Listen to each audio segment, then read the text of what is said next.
हे कृष्ण, तुम सर्वशक्तिमान होकर भी युद्ध को नहीं रोक सके। मेरे 100 पुत्रों की मृत्यु का जिम्मेदार कौन है?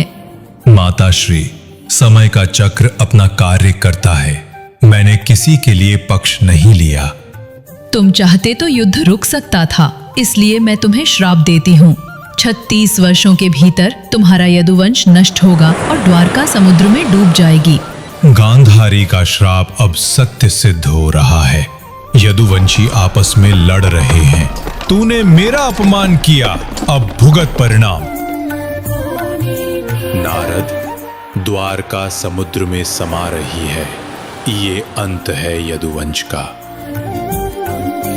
अरे, हिरण समझकर तीर चलाया, पर यह तो मनुष्य का पांव है।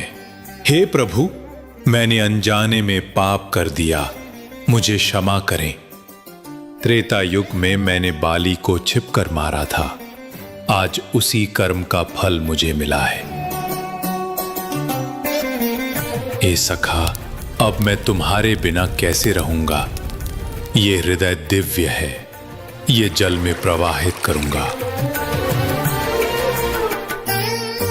ओडिशा की गुफा ये कोई साधारण वस्तु नहीं, ये स्वयं भगवान का रूप है। अब से मैं इसे नीलमाधव कहकर पूजूंगा। हे विद्यापति, ओडिशा जाकर नीलमाधव के दर्शन करो और मुझे जानकारी दो। राजन, मैं अवश्य इस कार्य को पूर्ण करूंगा। मुझे नीलमाधव के दर्शन कराइए। माफ कीजिए, मैं वह स्थान किसी को नहीं दिखा सकता। कुछ दिन बाद मैं अपने पिता से विनती करूंगी। ठीक है, पर शर्त है, आंखों पर पट्टी बांधनी होगी।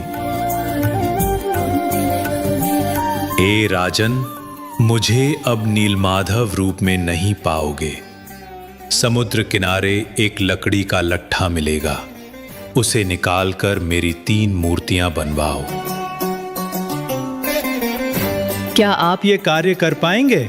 हाँ, लेकिन 21 दिन तक कोई दरवाजा नहीं खोलेगा। शायद वो वृद्ध मर गया, दरवाजा खोलना होगा। मूर्तियां अधूरी, विश्वकर्मा अदृश्य। राजा इंद्रद्युम्न। अधूरी मूर्तियां जीवित है।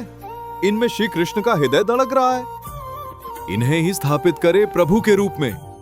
यही हैं जगन्नाथ, बलभद्र और सुभद्रा, पुरी के देवता, एकमात्र जीवित भगवान, जो आज भी भक्तों की पुकार सुनते हैं।